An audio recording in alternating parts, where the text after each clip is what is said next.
శుక్లాంబరధరం విష్ణుం శశివర్ణం చతుర్భుజం ప్రసన్నవదనం ధ్యాయేత్ సర్వవిఘ్నోపశాంతయేత్. గురుర్బ్రహ్మా గురుర్విష్ణుః గురుర్దేవో మహేశ్వరః గురుః సాక్షాత్ పరబ్రహ్మ తస్మై శ్రీగురవే నమః.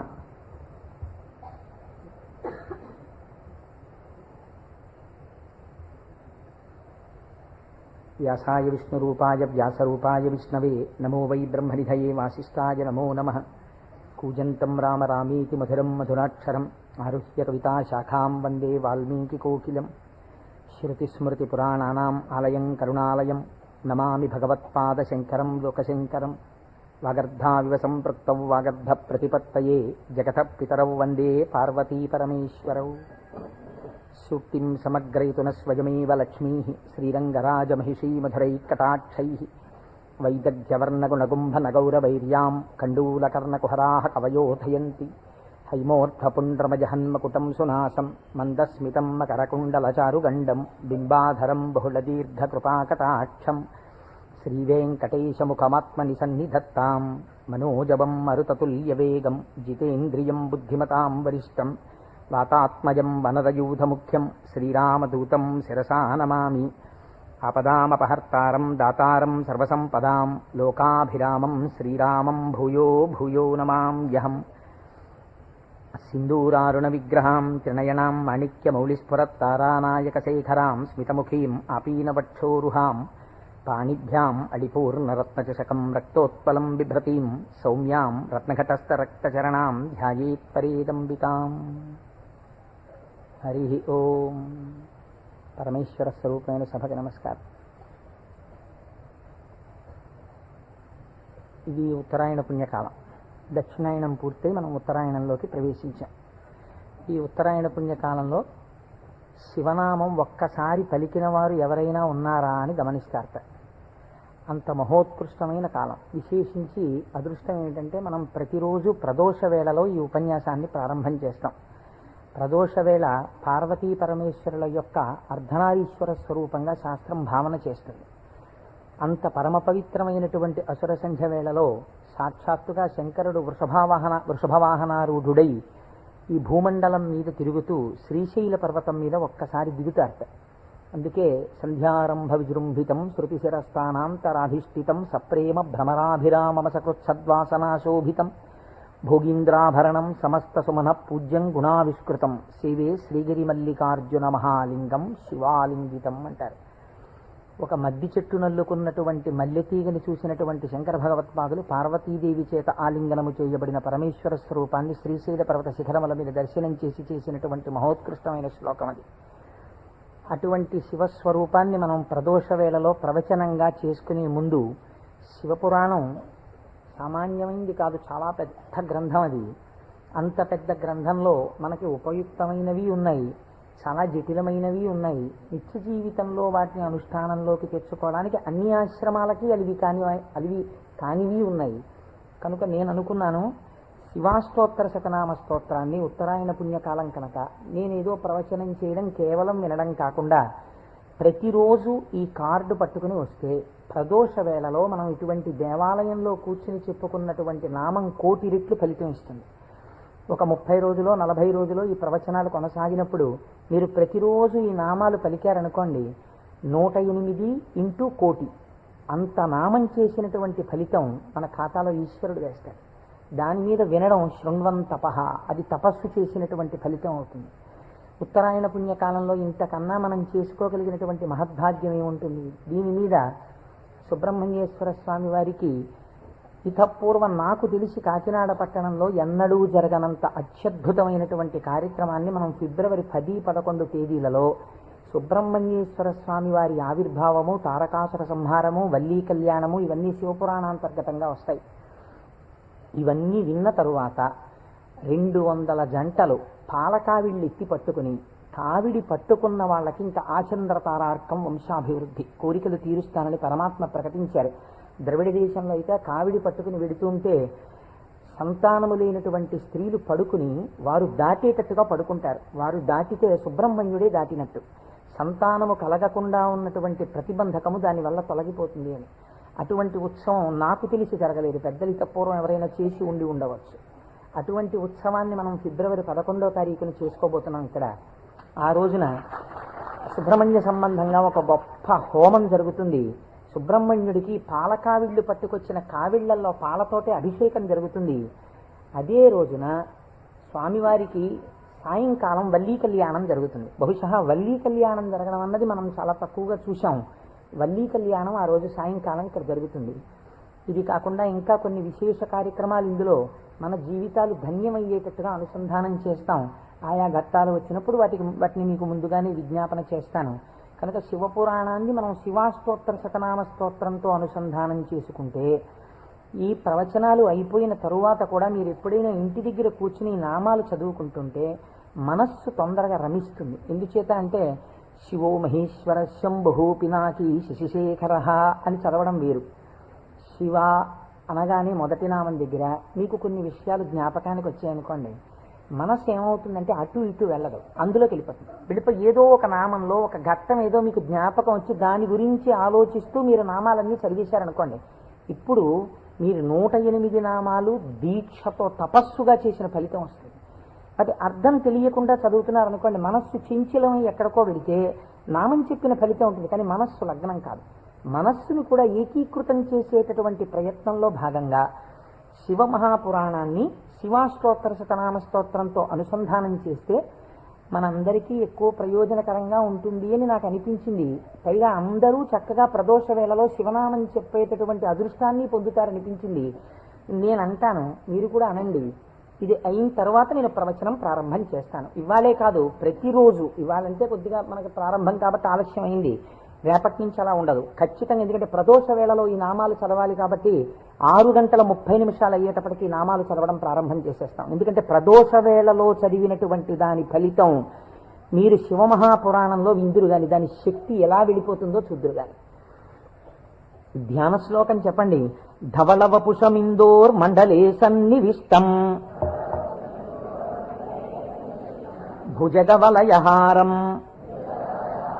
భస్మదిగ్ధాంగమీశం మృగయ పరశుపాణిం చారు చంద్రార్ధమౌళిం హృదయ కమల మధ్యే సంతతం చింతయామి. శివో మహేశ్వర శంభు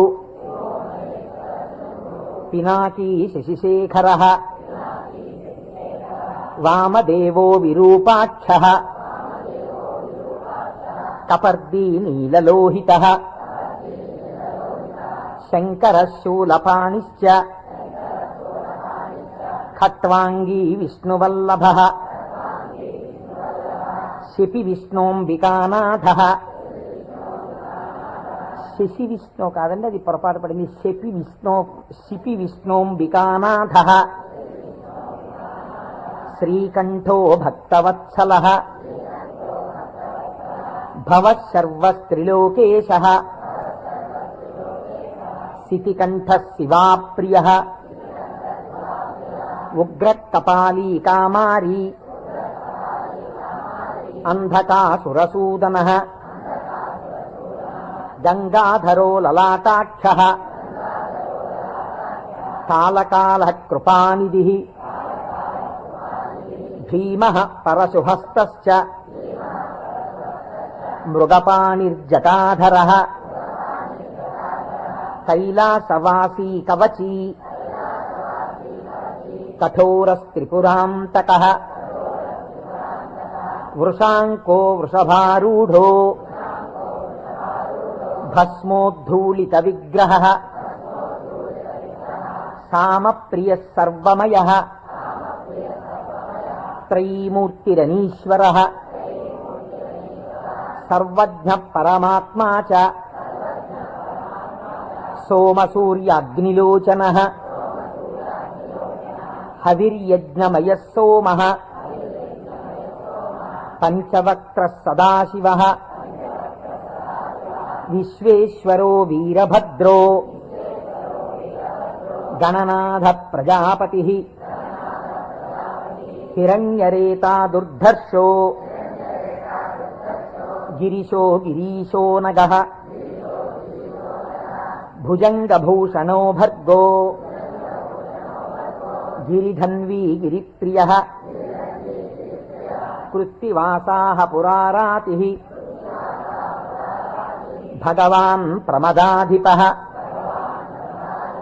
మృత్యుంజయః సూక్ష్మతనుః జగద్వ్యాపీ జగద్గురుః వ్యోమకేశో మహాసేనః మహాసేన జనకశ్చారు విక్రమః రుద్రో భూతపతిస్థాణుః అహిర్భూజ్ఞో దిగంబరః అష్టమూర్తిరనేకాత్మా సాత్వికః శుద్ధ విగ్రహః శాశ్వత ఖండపరశుః అజపాశ విమోచకః మృఢ పశుపతిర్దేవో మహాదేవో వ్యయో హరిః పూషదంతభిదవ్యగ్రో దక్షాధ్వర హరోహరః భగనేత్రభిదవ్యక్తః సహస్రాక్షః సహస్రపాత్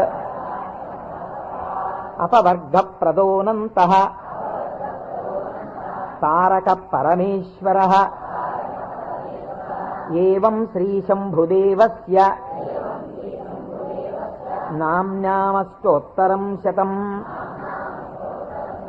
శ్రీశివాష్టోత్తరశతనామస్తోత్రం సమాప్తం.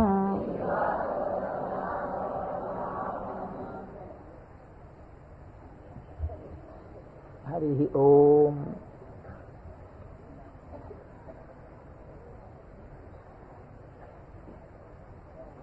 శివ అన్న శబ్దమే చాలా గొప్పది. ఈ శివాష్టోత్తర శతనామ స్తోత్ర ప్రారంభం కూడా శివశబ్దంతో ప్రారంభమైంది. ఆ పురాణము కూడా శివ మహాపురాణము అని శివశబ్దంతో ప్రారంభమైంది. శివశబ్దాన్ని అమరకోశం వ్యాఖ్యానం చేసింది. అమరకోశం అంటే మనకి సాధికారికమైనటువంటి గ్రంథము. చిత్రం ఏమిటంటే దాన్ని రచించినటువంటి వారు జైనుడు.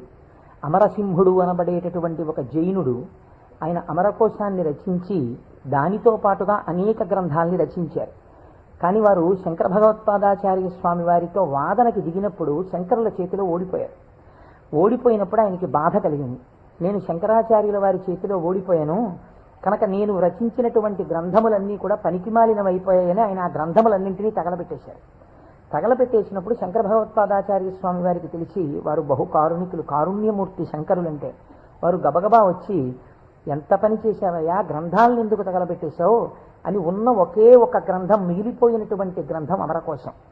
అమరకోశానికి ఉన్నటువంటి గొప్పతనం ఏమిటంటే అది మన సనాతన ధర్మములకు సంబంధించినటువంటి నామముల విషయంలో ఏ పక్షపాతం లేకుండా చక్కగా శృతి ఎలా ప్రతిపాదించిందో, స్మృతులు పురాణములు ఎలా ప్రతిపాదించాయో, తాత్వికమైనటువంటి విషయాల్ని, నామములకు అనేకమైన విషయములకు ఉండేటటువంటి అర్థాలని అలా ప్రతిపాదన చేశాడు అమరసింహుడు. దాన్ని అమరకోశము అని పిలుస్తారు. మనం ఏదైనా ఒక విషయాన్ని ప్రతిపాదన చేసే ముందు సాధారణంగా ఒక్కసారి అమరకోశాన్ని చూస్తూ ఉంటారు. శివశబ్దాన్ని అమరకోశం వ్యాఖ్యానం చేసింది. శివ అన్న మాటని ఏ విధంగా మనం అర్థం చేసుకోవలసి ఉంటుంది అంటే, అమరకోశంలో దాని గురించి అనేక రకాలైనటువంటి అర్థాలు చెప్పారు. అసలు ఈ అర్థం ఏమిటో మీకు తెలిస్తే తప్ప, లేదా నాకు తెలిస్తే తప్ప, మనం దాని గురించి కొద్దిగా అర్థం చేసుకునే ప్రయత్నం చేస్తే తప్ప అసలు శివ అనేటటువంటి నామానికి ఉన్న అర్థం తెలియదు. ఎందుకంటే శివ శివ అని రెండు శబ్దములు మనకి లోకంలో నానుడిలో ఉన్నాయి. శివ అంటే శంకరుడు, శివ అంటే పార్వతీదేవి, ఆయన యొక్క శక్తి స్వరూపం.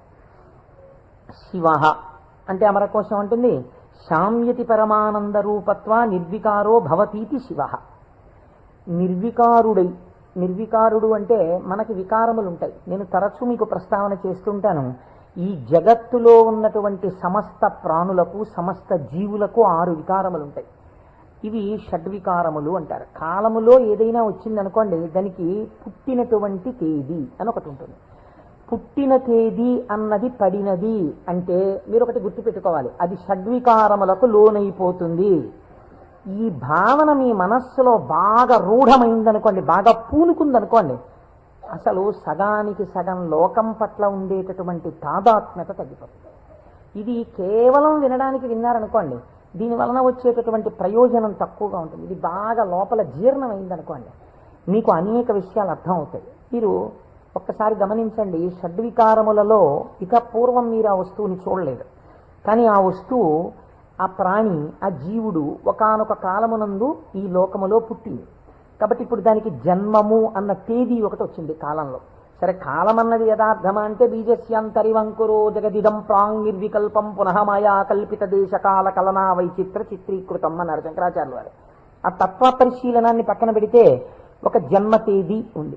ఈ జన్మ తేదీలో ఒక ప్రాణి కనపడగానే శాస్త్రం అంది 6 విషయాలు గుర్తుపెట్టుకో. ఇత పూర్వము లేనిది పుట్టినది. పుట్టినది మీరేమనాలి? ఎవరో పిల్లాడు పుట్టాడు, వాడు ఏడుస్తున్నాడు, పిల్లాడు ఉన్నాడండి. పుట్టిన పిల్లాడు ఏడవలేదు. అయ్యో ఏమిటి పిల్లాడు ఏడవట్లేదు అని కదిపి చూశారు. కదిపి చూస్తే డాక్టర్ గారు వచ్చారు, స్టెప్ పెట్టారు, ఊపిరి తీయట్లేదు, నల్లగా అయిపోయి ఉన్నాడు. అయ్యో అమ్మా, నీకు మృత శిశువు జన్మించాడు అన్నాడు. కాబట్టి పుట్టినది. అసలు రెండో వికారం ఉంటుంది, ఉన్నది భవతి అనగా ఈ లోకములోకి వచ్చినప్పుడు అది ఉన్నది. అసలు ఉన్నది అని మీరు అనాలంటే అక్కడే శివ శబ్దం ప్రారంభం, మంగళత్వం. ఉన్నది. ఉన్నది అలాగే ఉండాలా? అలా ఉండదు, పెరగాలి. పెరిగినది. పెరిగినది పెరుగుతూ వెళ్ళిపోతుందా? నేనున్నాను, ఎవరి మీదో ఎందుకు పెట్టి చెప్పాలి? కోటేశ్వరరావు అనబడేటటువంటి ఈ శరీరం ఒక డేటు, ఈ డేట్ చెప్తే ఏమవుతుందంటే అదో పుట్టినరోజు అనుకుని చాలా మంది పాపం ఇచ్చేసి చాలా అల్లరి చేస్తున్నారు. భయం వేస్తుంది నాకు ఆ డేట్ చెప్పడానికి. ఏదో 14/7/1959కి ముందు ఈ శరీరం లేదు. 14/7/1959లో ఈ శరీరం వచ్చింది. కాబట్టి ఈ శరీరం వచ్చినది ఉన్నది, ఏడిచింది అమ్మ కడుపులోంచి వచ్చి. అలాగే ఉందా? మా అమ్మ కడుపులోంచి వచ్చినప్పుడు ఎలా ఉన్నానో అలా ఉన్నానా? పెరిగినది. అబ్బో, ఎంత ధ్వజస్తంభం అంత పెరిగిపోయింది ఈ శరీరం. పెరిగినది. ఇది ఇలా పెరుగుతూ ఉంటుందా? ఉండదు. తరిగినది. మీరు నన్ను ఒక 20 సంవత్సరాల తర్వాత చూశారనుకోండి, ఇది తరిగిపోతుంది. ఈ శరీరం వడిలిపోయి క్షీణించిపోవడం ప్రారంభమైపోతుంది. తరిగినది. తర్వాత ఆయనేనా ఈయన అనవలసి వస్తుంది. మార్పు చెందినది. బాగా క్షీణించిపోయి ఇప్పుడున్నంత శరీరం ఉండదు. అయ్య బాబోయ్, అప్పుడు ఎంత ఉండేవారండి మనిషి, ఆయన ఈయన అటుకంత అయిపోయారండి అంటాం. కాబట్టి మార్పు చెందినది, తరిగినది. ఇంకా కొంతకాలం అయిపోయిన తర్వాత నశించిపోయినది. ఇది శరీరం అంత్యేష్టి సంస్కారం చేయబడిపోతుంది. కాబట్టి ఈ 6 వికారములు సమస్త ప్రాణులకు ఉండి తీరుతాయి. జన్మ తేదీ ఉన్నది, చిట్ట చివరి వికారమునకు కూడా సమయం ఉన్నది. ఈ మధ్యలో ఈ 6 వికారములు నడుస్తుంటాయి. ఈ 6 వికారములన్నవి లేనిది ఎవరైనా ఉన్నదా? ఉన్నది. అలా ఉన్నదేదో అదే శివ. అది కాలములో పుట్టలేదు, కాలములో పెరగలేదు, కాలములో ఉండలేదు, కాలములో తరగదు, కాలములో నశించదు. ఎవరి నుండి వచ్చినదో, ఎవరి ఎందు పెరిగినదో, ఎవరి ఎందు లయించిపోతున్నదో వాడు మాత్రం అలా ఉండిపోతున్నాడు. మేకలు వేయింజన్నను భాసురముగనొక్క కోటి పర్ణం బెక్కున్, ఆ కోతులు వేయింజన్నను కోకోయని కొంకినక్క కోయని కూర్చొని అంటారు జానపదులు. అందరూ వస్తారు, వెళ్ళిపోతాయి లోకాలన్నీ. చిట్ట చివరికి వెళ్ళిపోయిన లోకాలన్నీ ఎవరిలోకి వెళ్ళిపోయాయి? వాడు లయించిపోతాడా? వాడు లయించిపోడు. వాడిలోకి అన్నీ వెళ్ళిపోయి వాడు ఉండిపోతున్నాడు. అలా ఉండిపోయిన వాడెవడు? వాడు పరబ్రహ్మము. వాడికి శాశ్వతుడు, వాడికి కదలిక లేదు. వాడు ముందున్నాడు, చివరా ఉన్నాడు. అలా ఉన్నవాడెవడో వాడు నిర్వికారుడు. వాడికి వికారములు లేవు. వాడికి వికారం లేదు కాబట్టి వాడు ఎలా ఉంటాడు? వాడి జుట్టు తెల్లబడదు కదండి, వాడికి ముసలితనం లేదు, కాలము లొంగదీయలేదు. కాబట్టి ఇప్పుడు వాడు నిత్య యవ్వనుడు. అందుకే శివుడి గురించి చెప్పినా, అమ్మవారి గురించి చెప్పినా మనం ఏం చెప్తామంటే నమశివాభ్యాం నవయవ్వనాభ్యాం అంటాం. ఈ శ్లోకం మా ముత్తాత గారు చెప్పారు, అప్పుడు నవయవ్వనులే వాళ్ళు. మా తాతగారు చెప్పారు, అప్పుడు నవయవ్వనులే వాళ్ళు. మా ముత్తాత గారు వెళ్ళిపోయారు, మా తాతగారు వెళ్ళిపోయారు, మా తండ్రి గారు చేశారు కొంతకాలం ఆ శ్లోకాలు. మా తండ్రి గారు వెళ్ళిపోయారు, ఇప్పుడు నేను చేస్తున్నాను. నేను చెప్పిన నమశివాభ్యాం నవయవ్వనాభ్యాం పరస్పరాశ్లిష్టవపుర్ధరాభ్యాం. అదేమిటండి, మా ముత్తాతగారు, తాతగారు, తండ్రి గారు, నేను 4 తరాలు మారిపోయా, ఇంకా నవయవ్వనాభ్యామేనా? ఆ శ్లోకం మార్చద్దా? వృద్ధాప్యం రాదా? రాదు. ఎందుకు రాదు? మీరు కాలమునకు వశులై కాలమునందు మార్పు మీకు వస్తుంది. కాల స్వరూపములో మీ యందు మార్పులు తెచ్చేవాడెవడున్నాడో వాడు మార్పునకు అతీతుడుగా సాక్షిగా ఉన్నాడు. కదిలే వస్తువుకి కదలని వస్తువు ఆధారమై ఉంటుంది. మీరు బాగా జ్ఞాపకం పెట్టుకోండి. కదిలే వస్తువుకి గడియారానికి ఉన్నటువంటి పెంజూలం ఊగాలనుకోండి, పెంజూలంని పట్టుకున్నటువంటి స్ప్రింగ్ ఊగకూడదు. స్ప్రింగ్ కూడా ఊగడం మొదలెట్టింది అనుకోండి, ఇంకేంటి అలా ఊగదు. స్ప్రింగ్ నిలకడగా ఉంటుంది, పెంజూలం ఊగుతూ ఉంటుంది. ఒక కదిలే వస్తువుకి ఒక కదలని వస్తువు ఎప్పుడూ కూడా ఆధారమై ఉంటుంది. వికారములు కలిగిన జగత్తుకు ఏది వికారములకు అతీతమై ఉన్నదో అది ఆధారమై ఉన్నది. దాని యందే ఈ సమస్త జగత్తు పుట్టి పెరిగి లయించుచున్నది. అటువంటిదేదో అది వికారాతీత స్థితి కలిగినటువంటి పరబ్రహ్మము. దానిని నువ్వు ఒక నామవాచకంతో పిలవాలనుకుంటే శివ అని పిలవవచ్చు. కాబట్టి ఇప్పుడు శివశబ్దం ఎవరిని చెప్తోంది? పరబ్రహ్మాన్ని చెప్తోంది. ఇప్పుడు ఆయన ఎలా ఉంటారు? నిర్వికారమై నిరంజనమై. ఇదే కదండి శివకవచం మాట్లాడుతుంది. పూర్వభాగంలో ఆయన యొక్క స్థితిని ఆయన ఎలా నిర్వికారుడై ఉంటాడో చెప్తుంది. ఇటువంటి పరమాత్మ స్వరూపం మీ కన్నులకు కనపడుతుందా? వికారము పొందుతున్న జగత్తు మీకు కనపడుతుంది, కానీ వికారములు పొందుతున్నటువంటి జగత్తుకి తను ఆధారముగా ఉన్నవాడు మీకు కనపడతాడా? కనపడడు. ఈయనకి ఒక రూపం తీసుకొచ్చి చూస్తే ఎలా ఉంటాడు అంటే, అమరకోశంలో ఎంత అందంగా మాట్లాడాడో చూడండి. అమరసింహుడు పరమానంద రూపత్వ, ఆయన పరమానందమును పొందుతూ ఉంటాడు. ఎందుకని? మన అందరికీ సుఖ దుఃఖాలని ద్వంద్వాలుంటాయి, ఎప్పుడూ ఆనందంతో ఉండం. ఆయనకి వికారాలు ఏమీ లేవు, అందుకని ఆయన ఎప్పుడూ పరమానందంతో ఉంటాడు. ఎక్కడుంది పరమానందం? బయట ఉన్న వస్తువుల వల్ల ఆనందం కాదు, లోపలే ఉంది ఆనందం. ఆ ఆనందంతో తన్మయాన్ని పొందుతుంటాడు. అది నోటితో చెప్పడం కుదరదు. ఇప్పుడు ఎలా చెప్పాలి అంటే, పద్మాసనం వేసుకుని చేతులు రెండు ఇలా పెట్టుకుని కన్నులు ఇలా అరమోట్పు కన్నులతో ఉండి తనలో తాను రమిస్తూ కనపడుతుంటాడు. శంకరుడి యొక్క ఫోటో మీరు చూశారనుకోండి, చూస్తే ఆయన అరమోట్పు కన్నులతో కూర్చుని సంతోషంతో ఆనందంతో ఉన్నట్టుంటాడు. ఇందులో ఇంకా లోకరక్షణ హేతువుగా అభయముద్ర పట్టినట్టుగా ఉంది. ఆయన అరమోట్పు కన్నులతో ఆనందంతో రమించిపోతున్నట్టుగా ఉంటుంది శివస్వరూపం. అంటే ఘనీభవించినటువంటి ఆనంద స్వరూపమే పరమాత్మ యొక్క స్వరూపం. పరమాత్మ నిత్యానందము ఏది ఉన్నదో దాన్ని రాశీభూతం చేస్తే అదే శివ. కాబట్టి ఇప్పుడు పరమాత్మ యొక్క స్వరూపమేమి? ఆనంద ఘనమే పరమాత్మ. కాబట్టి ఇప్పుడు ఆయన అన్ని వికారములకు అతీతుడై తనలో తాను రమించిపోతూ ఆనందపడిపోతూ ఉండేవాడెవరో అంటే, కదలిక ఉండదు ఇంకా మనస్సులో, అన్ని అరికట్టి లోపల ఉన్నటువంటి ఆనందంతో తాను కలిసిపోయి తానే చిదానంద రూపుడై ఉంటాడు. దీనికి మీకు పోలిక చెప్పాలంటే ఒక్కటి కుదురుతుంది. మనం కదులుతున్నటువంటి తరంగములు కలిగిన సరోవరాలం. మీరు చూడండి, అందుకే నిద్ర లేవగానే ఏది ప్రారంభమవుతుంది పనిచేయి మీకు ప్రారంభంలో నిద్ర లేచారు అనగానే, నిద్ర లేవడం అంటే ఏమిటో తెలుసా అండి? శరీరం లేవడం కాదు. ముందు ఏది లేస్తుందో తెలుసా? పరమాత్మతో రమిస్తున్నటువంటి మనస్సు విడివడుతుంది. విడివడి అది సంకల్ప వికల్ప సంఘాతం. అది వెంటనే ఒక ఆలోచన మొదలెడుతుంది. మొదట ఆలోచన ఏమిటి? తెల్లవారిపోయింది. ఈ తెల్లవారిపోయిందన్న మొట్టమొదటి ఆలోచన అది చెయ్యగానే నిర్మలంగా ఉన్నటువంటి నీళ్ల దగ్గరికి వెళ్ళి మీరు ఒక చిన్న రాయి తీసుకుని ఇలా వేశారనుకోండి, అదేం చేస్తుందంటే ఇలా ఒక తరంగం కదులుతుంది. కదిలి అలా వెడుతుంది. ఇది ఒక్కటే వెళ్ళదు, ఇది వెడుతూ ఇంకో తరంగాన్ని తయారు చేస్తుంది, ఇంకో తరంగాన్ని తయారు చేస్తుంది. అలా కదులుతూ తరంగాలుగా ఒక కదలిక రాగానే ఇంకో కదలిక వస్తుంది. తెల్లవారిపోయింది, ఇవాళే నువ్వు శివమహాపురాణం మొదలెట్టాలి, ఇవాళే నువ్వు ఫలానా వాళ్ళ ఇంటికి వెళ్ళి ఒక్కసారి ఆశీర్వచనం చెయ్యాలి, చూసావా తెల్లవారిపోతోంది గబగబా సంధ్యావందనం చెయ్యాలి. ఒకదాని వెనక ఒకటి సంకల్పాలు వచ్చేస్తాయి. ఇవి సుఖములకు దుఃఖములకు కూడా హేతువులు అవుతూ ఉంటాయి. ఈ సంకల్పాతీతుడై సంకల్పములు దేనిలోంచి పుడుతున్నాయో అది తానై నిరంజన స్వరూపమై ఆనంద ఘనమై కూర్చున్నవాడెవరో వాడు పరమాత్మ, వాడు శంకరుడు. కాబట్టి శివుడు ఆయన ఇక్కడే సమస్తాన్ని చూస్తుంటాడు. అటువంటి ఆనంద ఘనమునకు శివ అని పేరు. ఇప్పుడు దీనివల్ల మీకేం తెలుస్తోంది? మనుష్య జన్మ యొక్క చిట్ట చివరి ప్రయోజనం ఏమి? ఆ ఆనందము మీరే అగుట. అటువంటి ఆనంద స్వరూపులుగా మీరు మారడమే మనుష్య జన్మ యొక్క ప్రయోజనం. దానికే మోక్షము అని పేరు. కాబట్టి ఇప్పుడు అటువంటి మోక్ష స్థితిని పొందాలనుకున్న వాళ్ళకి ఎవరు ఆరాధ్య దైవము? శివుడే. కాబట్టి శివయోకోధ్యేయ శివంకర.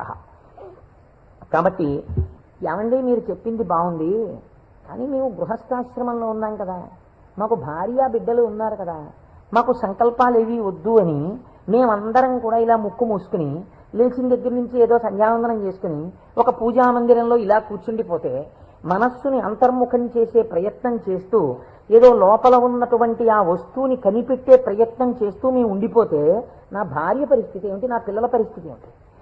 అసలు మరి గృహస్థాశ్రమంలో ఉండి కొన్ని కోరికలంటూ ఉంటాయి కదా, మరి తప్పదు కదా. అప్పుడు ఈ స్వరూపాన్ని పట్టుకుంటే ఉపయోగమే ఉండదా? ఆయన ఇంకేమీ అలా కోరికలు తీర్చడాలు అలా ఏమి ఉండవా? కేవలం ఆనందం మోక్షం ఇంటి అనే పరిస్థితి కాదు. కాదు అమరకోశం అంది వెంటనే మళ్ళీ శేరతే సజ్జన మనాం స్మస్మిన్నితిగా. ఈయన యందు సజ్జనుల యొక్క మనస్సు రమించుచుండును. ఈ మాటని మీరు చాలా గట్టిగా పట్టుకోవాల్సి ఉంటుంది. మీకు చూడండి, నేను ఇంతకన్నా మీకు ఉదాహరణ చెప్పడానికి సాధ్యం కాదు. ఇంకా వంటింట్లో ఒక పంపు ఉంటుంది, బాత్రూంలో ఓ పంపు ఉంటుంది, వరండాలో ఒక పంపు ఉంటుంది, వాష్ బేసిన్ దగ్గర. మీకు ఇంకా అవసరం అనుకున్నారనుకోండి, ఏదో మీరు భోజనాలు చేసే గదిలో చేతులు కడుక్కోవడానికి ఒక పంపు ఉంటుంది. ఇన్ని పంపుల్లోనూ మీకు ఏకకాలమునందు ఎక్కడ విప్పినా నీళ్లు రావాలనుకోండి, ఏది నింపాలి? ఏ పంపు గొట్టంలో నీళ్లు పోస్తారా? ఓవర్ హెడ్ వాటర్ ట్యాంక్లో నీళ్లు పోస్తారు. ఓవర్ హెడ్ వాటర్ ట్యాంక్లో నీళ్లు పోస్తే అన్ని పంపుల్లోనూ నీళ్లు వచ్చినట్టు శివస్వరూపాన్ని పట్టుకుంటే అది ఏ రూపంగా, ఏ రకంగా, ఏ విభూతితో, ఏ లక్షణంతో, ఏ గుణంగా మీ మనస్సు ఇష్టపడిన ఏ విధానంగా ఒక్కదాన్ని మీరు పట్టుకుని రమించిపోవడం ప్రారంభించినా అది మీకు కావలసిన సమస్తాన్ని ఇస్తుంది. అలా ఇవ్వగలదు. దానికి ఆ శక్తి ఉన్నది. అది మిమ్మల్ని కాపాడుకుని వస్తుంది. మీరు చూడండి, గొడుగు ఒక్కటి ఇలా పట్టుకున్నారండి, ఇలా గొడుగు పట్టుకుని వెళ్ళిపోతున్నారు. ఇలా గొడుగు పట్టుకు వెళ్ళిపోతుంటే బయట మంచి ఎండ కాసింది. ఇప్పుడు ఆ గొడుగు మిమ్మల్ని రక్షిస్తుందా, రక్షించదా? రక్షిస్తుంది. మీరు వెళ్ళిపోతుండగా మంచి మబ్బు పట్టి వాన ప్రారంభమైంది. గొడుగు రక్షిస్తుందా, రక్షించదా? రక్షిస్తుంది. వాన తగ్గిపోతోంది, ఇంకా కొద్దిగా ఎండ వస్తే బయలుదేరదాం అనుకుని మీరు చెట్టు కింద నించున్నారు. ఒక పక్షి పై నుంచి రెట్ట వేసింది. మీ మీద పడకుండా గొడుగు రక్షిస్తుందా, రక్షించదా? రక్షిస్తుంది. ఒక గొడుగు మీకు శీతలము నుండి, ఉష్ణము నుండి, జలధార నుండి, పక్షి రెట్ట నుండి ఇన్నిటి నుంచి కాపాడినప్పుడు పరమాత్మని పట్టుకున్న వాడి కోరికలు కూడా అన్ని భంగులా తీరుతాయి. మీకు ఏది కావాలో అది వాడు ఇవ్వగలడని మీరు ఎలా అనుకోవట్లేదు? అచేతనమైన ఒక గొడుగు మీకు ఇన్నింటిని ఇవ్వగలిగినప్పుడు మీరు పట్టుకున్న పరమాత్మ మీకు ఏది అవసరమో అది మీకు ఇవ్వడని మీరు ఎలా అనుకుంటున్నారు? మీకు ఏది కావాలో మీరు అడగక్కర్లేకుండా మీకు తీరుస్తాడు. అది గొప్ప. మీరు శాస్త్రంలో ఒక మర్యాద తెలుసుకోవాలి. మీరు అడిగితే ఇచ్చినవాడు గొప్పవాడు కాదండి. మీరు వెళ్ళి అడిగారనుకోండి, వెంటనే మీరు జీవితంలో చాలా దిగజారిపోయిన వ్యక్తులైపోతుంది. ఒకరి దగ్గరికి వెళ్ళి, అయ్యా నాకు ఇది లేదండి, నన్ను మీరు కొంచెం అనుగ్రహించి నాకు ఇది కలిగేటట్టుగా మీరు చెయ్యండి అని అడిగారు అనుకోండి, వాచికంగా నోరు విప్పి ఒకరి దగ్గరికి వెళ్ళి నాకు ఇది ఇప్పించండి అని అడిగినప్పుడు ఆత్మహత్యా సదృశమే. వాడు చచ్చిపోయినంత బిడియపడిపోతాడు. ఎవరు శీలమున్నవాడు బెంగ పెట్టుకుంటాడు. నోరు విప్పి అడగడమా, వెళ్ళి నాకు ఇది ఇవ్వండి అని ఎలా అడగను అంటాడు. అడగలేడు. అందుకే మనకి పూర్వకాలంలో మీకు తెలుసో తెలీదో, మీసంలో ఒక వెంట్రుక తాకట్టు పెట్టి అప్పు తెచ్చుకునేవాడు. మీసంలో వెంట్రుక తాకట్టు పెడితే అప్పు ఇవ్వడం ఏంటండి? అంటే వాళ్ళ రోషానికి చిహ్నం అది. ఎన్నడూ నేను ఒకరిని చెయ్యి అడగలేదురా, చెయ్యి జాపి అడగలేదు. అటువంటి వాణ్ణి నిన్ను అడుగుతున్నాను. నేను ఇంత సిగ్గుపడిపోయానడానికి ఉదాహరణ ఏమిటో తెలుసా? ఈ వెంట్రుక ఒకటి నీ దగ్గర పెట్టుకో, మళ్ళీ తీర్చిన నాడు ఈ వెంట్రుక తీసుకెళ్తాననేవాడు. వాడి రోషానికి, వాడి శీలానికి ఆ వెంట్రుకని ప్రాతిపదికగా తీసుకుని అప్పిచ్చేవారు పూర్వం. అందుకే నా మీసంలో వెంట్రుక తాకట్టేశాననేవారు పూర్వం. కాబట్టి ఒకరి దగ్గరికి వెళ్ళి అడగడం అంటే అంత చిన్నతనం. పరమాత్మ అయినా మిమ్మల్ని అలా చిన్నబుచ్చి ఇస్తాడని మీరు ఎలా అనుకుంటున్నారు? గొడుగు పక్షి రెట్ట నుంచి నన్ను కాపాడు, వాన పడితే కాపాడు, ఎండగా ఉంటే కాపాడు, పై నుంచి ధూళి పడకుండా కాపాడు, ఓ గడుగా నన్ను రక్షించు అని మీరంతా స్తోత్రం చేసి వేసుకుంటున్నారేంటి? ఇలా విప్పిలా పట్టుకుంటే ఎంతే రక్షించేయడం దాని ప్రయోజనం. అలా మీరు శివస్వరూపాన్ని పట్టుకుంటే, ఎలా పట్టుకున్నా సరే, అంటే ఎలా పట్టుకోవాలంటే అభిషేకాలు చేయాలా, పూజలు చేయాలా, లేకపోతే దాని స్వరూపం బాగా తెలుసుకోవాలా, అర్థం అవ్వాలా? కాదు.